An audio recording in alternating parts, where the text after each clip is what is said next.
Welcome back to the lesson. My name is Mr. Wong, and today we'll be looking at Module 8, Inquiry number 3, and we're going to look at the different types of factors that can influence a chemical synthesis. Today's lesson is going to be focusing on the Haber process. So we're going to analyze the synthesis pathway of a Haber process, and then we're going to evaluate factors that can influence how quickly it occurs and the quantity of yield of the process. If you want to read further, that's your textbook reference for today. So let's get started with the Haber process. So the Haber process was invented by two scientists, Haber and Bosch. We call it the Haber process, also just as a shorthand way of saying it. This process was created just at the conclusion or around the time of World War I, and it was designed to make TNT. So that was the actual procedure of it. The Haber process actually has a much more diverse usage these days, and it's mostly used to create fertilizers, which we can use for agriculture. The actual process of the Haber process is reacting 3 hydrogen molecules with 1 nitrogen molecule to make 2 ammonia molecules. And the reason why we want to do this is because we want to separate this nitrogen here. So N2, the formal structure, as you can see, is a triple bond right there. But when we break it down and make ammonia, we can see that the nitrogen now forms 3 single bonds. The reason why we want to make it like this is because single bonds are easy to break. And by breaking it apart, we can actually extract this nitrogen and give it to plants. In order for plants to grow, they require nitrogen. So that's kind of the process or the basis of why this reaction is so important. Not that it was originally designed for that particular purpose, as we said earlier. Now, to understand the Haber process, let's just look at the conditions that can increase the amount of yield or the rate of the reaction. We need to consider the equilibrium shifts and also the rates. Okay, so that would include heat, pressure, catalysts, and all those kind of stuff there. Just a quick summary of what's happening. As you can see, this is the equation of the Haber process. It is an exothermic reaction. The regular conditions used by industry is to use a temperature of about 400 to 450 degrees Celsius, 200 atmospheric pressure, a ion catalyst with the combination of aluminium and potassium hydroxide, and also a condenser to extract any liquid ammonia and any unreacted nitrogen and hydrogen is pumped back into the reactor. So this is the basis of how this process works. Okay.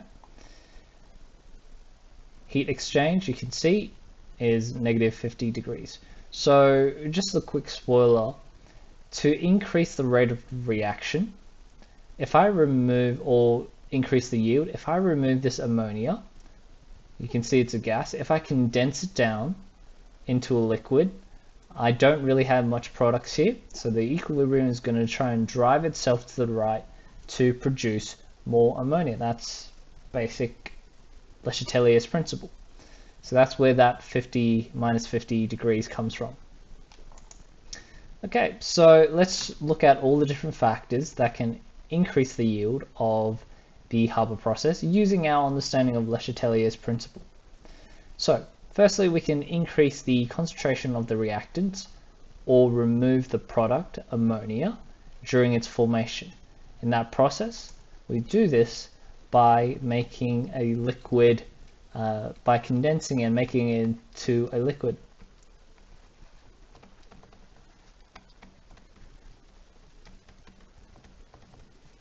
Okay, so there's that. We could increase the pressure of the reaction vessel. You can see we have 1, 3, so 4 moles of reactants and only 2 moles of products. So when I increase that pressure, because I have a greater amount of moles stacked together in less space, they're going to collide, or they're more likely to collide, and that's going to drive my equilibrium forward. You can also see this is an exothermic reaction if I'm going to the right or going forwards. And so by decreasing the temperature, that forces my reaction to continually go forward to produce more heat once I've taken that heat away from the system. So those are 3 methods we can use to increase yield. If we look at why temperature is such an important thing with equilibrium, we need to consider the following. By increasing the temperature, the particles will gain more kinetic energy to collide with each other. Effectively, it allows more particles to overcome the activation energy barrier. You can see in temperature 1, the graph is here. Imagine this is the activation energy. That's the threshold we have here. So any particle with energy greater than this line here can cause a chemical reaction. You can see temperature 1, that's the area there. That's how many particles can react. If I increase that temperature, we have a greater quantity of particles that can overcome this barrier and then, create our reaction. This is more so with increasing the rate of reaction. So if we increase temperature, which we'll talk a bit more about later as well. If we increase the concentration, we can see by increasing the amount of hydrogen in the reaction, we will increase the likelihood of a collision between the hydrogen molecules and the nitrogen molecules. So that favors our reaction to go forwards. You can sort of see this in our charts. Once we increase the quantity of hydrogen, that increases that collision with nitrogen, and so that increases the production of ammonia. So according to Le Chatelier's principle, this causes the equilibrium to shift to the right, or if you like, forwards, to produce more ammonia, to balance out the sudden increase of hydrogen. Let's have a look at this question here to look at our skills in analyzing equilibrium reactions. Here we have an equation. We have 4 ammonia molecules reacting with oxygen to form nitrogen monoxide and water. So for this equilibrium, predict the effect of the changes listed.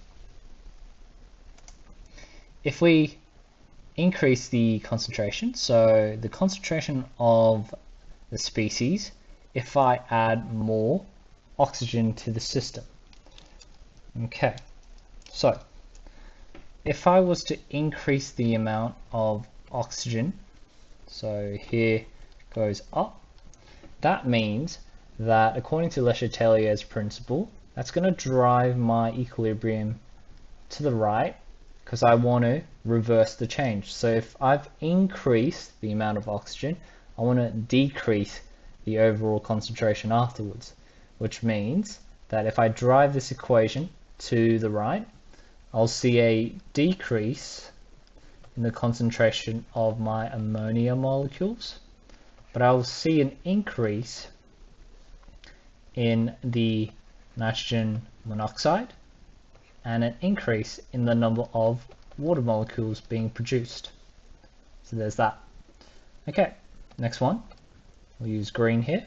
If I reduce the concentration of nitrogen, so if I make this go down, okay, according to Le Chatelier's principle, I want to reverse that change. So the change I want to create is an increase in this concentration. So that's going to drive this equation over to the right again. So let's just show that. if I decrease the concentration of nitrogen monoxide, that will cause an increase in concentration of water, but it will cause a decrease in both the ammonia gas and also the oxygen molecule.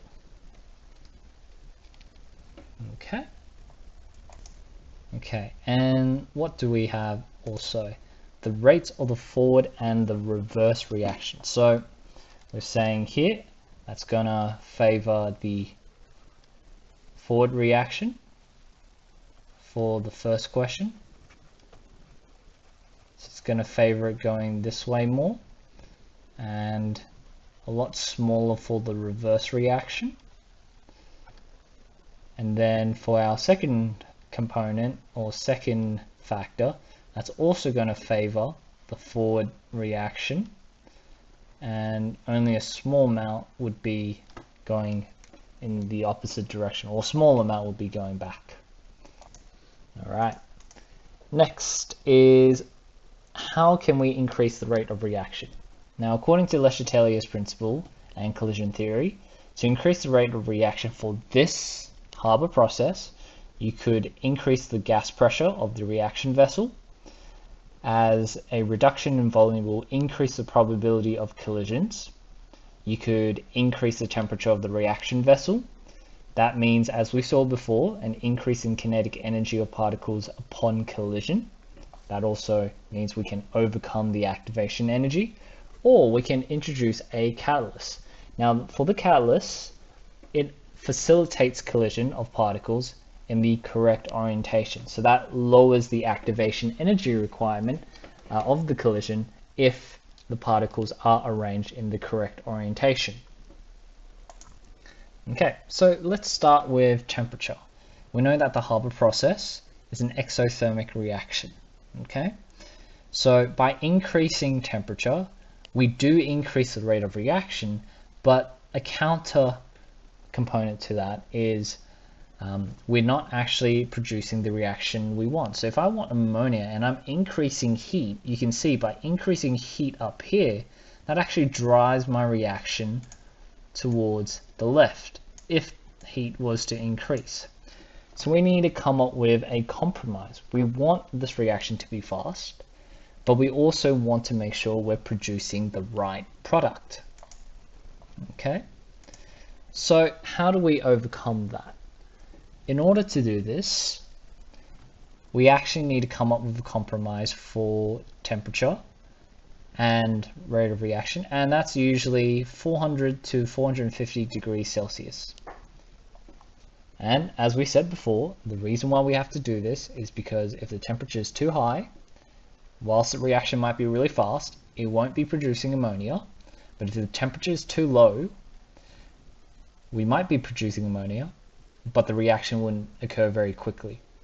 So those are some of the considerations when it comes to temperature and the Haber process. Okay, moving on. Next one we have is changing pressure. Now we did say changing pressure is effectively reducing volume, which also means that we're increasing the concentration of the side with more moles of reactions. So here we have nitrogen and hydrogen. There's 4 moles of that, and there's only 2 moles of ammonia. So based on the idea, by increasing the total pressure, we actually drive the reaction forward by increasing pressure, because there's less space for these particles to collide. Okay, so if we have less space to collide, we'll have greater collisions. So according to Le Chatelier's principle, the equilibrium will be shifted towards the right, and hence we produce more ammonia.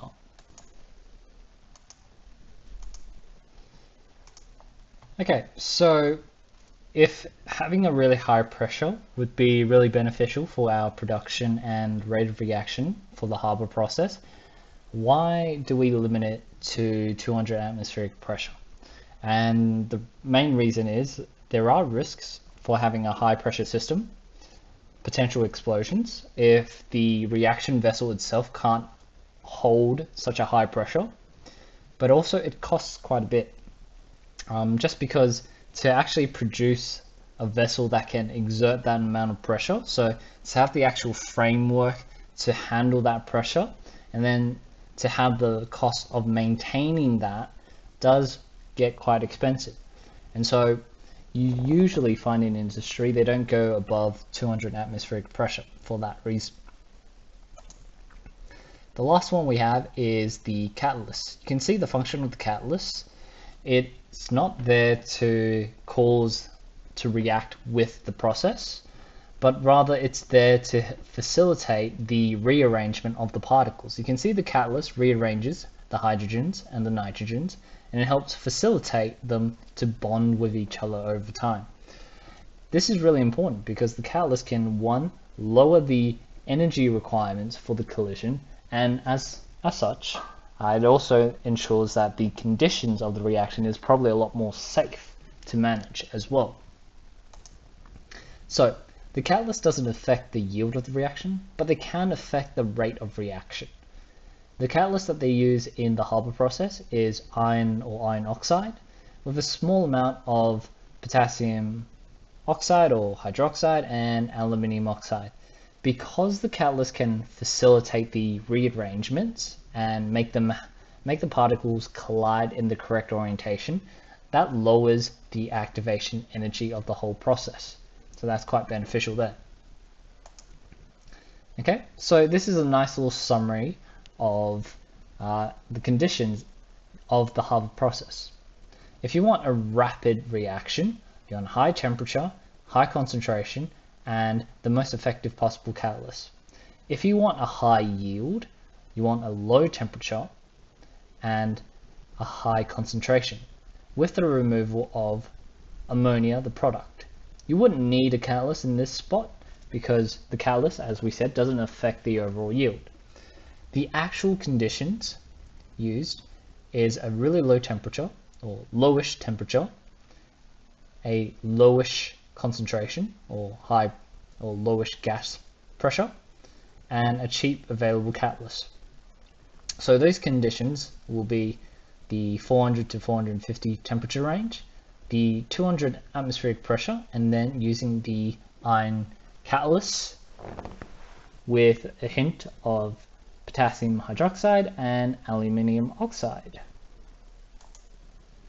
Alright, let's go through a couple of these equilibrium shifts and then that will conclude our lesson for today. If the system for this reaction, and you can see this is an example of an exothermic reaction, or at least the forward reaction is exothermic. Let's look at the concentrations of each species and the rate if we increase or decrease temperature.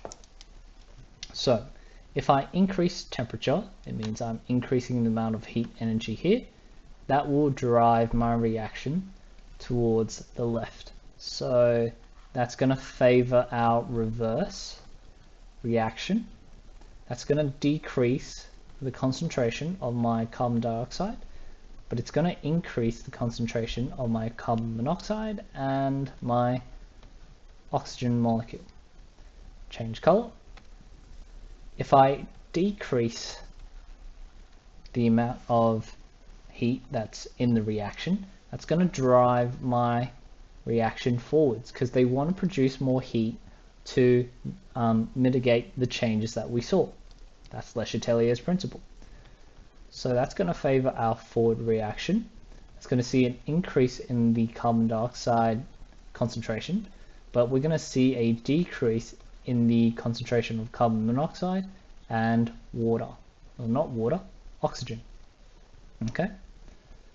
All right, next question. Predict what happens when we add a catalyst, the concentration of each species, the rate of the forward and reverse reactions for this one.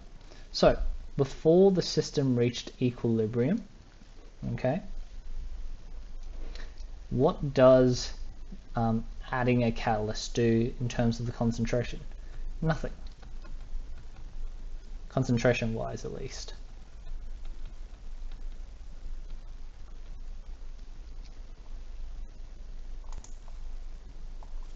Okay, concentration would still stay the same, but it will help us reach equilibrium faster.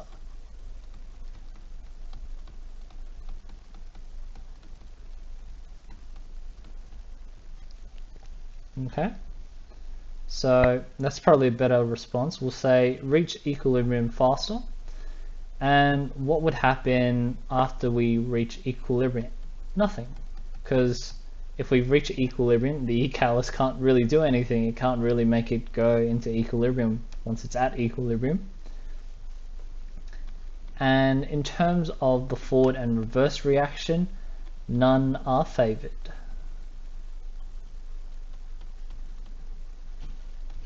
And that's basically it. Just to conclude ourselves off, I just want to show you this graph here to demonstrate the conditions for the Haber process, and just having a look. You can actually find this simulation from PhET. They actually do a really nice one to demonstrate the different conditions and fitting in with the Haber process. If you actually have a look here, these are all the different temperature ranges and also the atmospheric pressures. This tells you the amount of yield of ammonia that can be achieved. So obviously, we would like to form a high pressure, low temperature that should give us the maximum yield.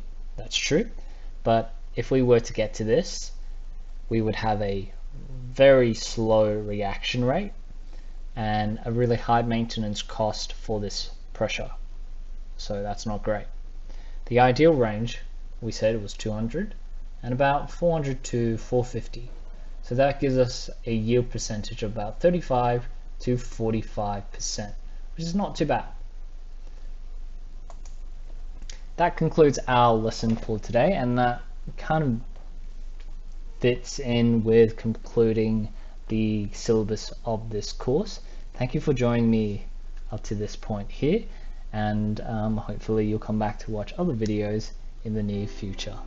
Take care.